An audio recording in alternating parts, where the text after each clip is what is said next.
Sweet. Yeah. On the blue. Whenever you guys are ready, you can start firing away questions at Tina. Hey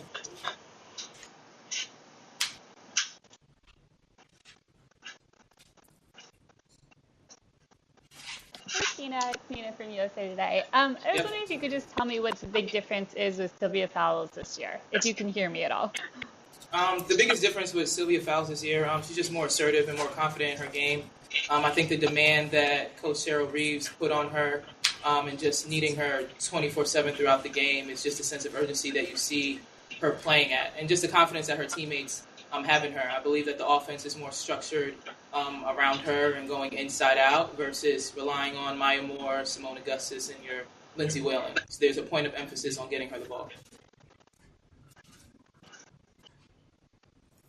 Great, thanks. Tina, Ian with the UConn blog. One third of the players in the game are from UConn, and 50% of let me try that again. One third of the players in the All-Star game are from UConn, and then 50% of the players from UConn in the WNBA are playing in the game. It's a two-part question. How does Gino and CD prepare you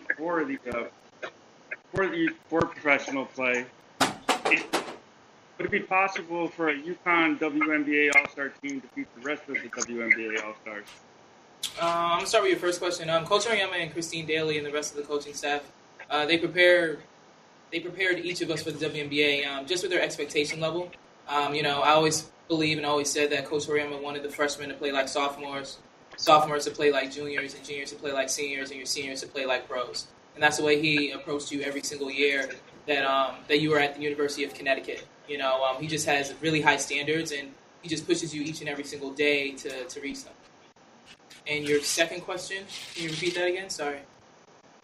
Would a team of UConn WNBA All-Stars beat an All-Star team from the WNBA? There's great talent in the WNBA. I have respect for every single person, regardless of what school they went to. It's great to see my other, peers that went to UConn just being as successful. But there's great players in this league, and I have respect for everybody. Thank you. Yeah.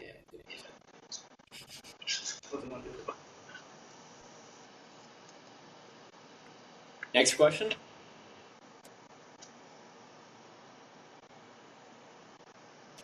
What are you looking forward to most about tomorrow? I'm looking forward to just the camaraderie. To me, it's not about the game. It's just being able to be around players that I'm not usually in the locker room with, just to know how they prepare, what gets them going, and just to see them in another atmosphere without the pressure of needing to win a game. Of course, being on the East team, of course, I want to say that we're looking to win the game, but it's just a camaraderie to be around individuals, and I have a couple of UConn players that's on my team, and just to link back up with Tiffany Hayes and like your Steph Dolson. Is my mic on? You're good. We can hear you. Who are you most looking forward to playing with tomorrow? I'm looking forward to playing with Jonquel Jones. I think her style of play, I just think her being her second year, the way that she's been able to turn the corner has been tremendous, and I know it's going to inspire a lot of, your next generation WNBA players when you think of, I'm nervous coming into my first year, but just how she's able to assert herself in the league and, more importantly, find your niche at a young age is really important as far as your how long you last in the WNBA. So I think it's neat. And then also just to take the floor with Tiffany Hayes again. Haven't been on the court together since our UConn days, so that should be fun. Just sticking with Jonquel and the Sun, are you surprised at all at what a season they've been having? Been really hot as of late. No, I'm not surprised at all. I think any WNBA team, once you know your system, once you're confident in yourself, which they play with confidence, the continuity that they have, just how together and collective they are, just at a young age, just thinking we're the youngest team in the WNBA, why not us? That's the attitude that they bring on the court. So I'm not surprised at all. The coaching staff, it seems like they adjust to the team more so instead of making the team adjust to them, and it looks like they're just having fun more than anything. So I'm not surprised at all. Anybody in our league with how great of players that we have can get on a roll, but just the fact that it's Connecticut Sun is even sweeter for me, just knowing my past history and that organization giving me my first shot and choosing me. So Thanks.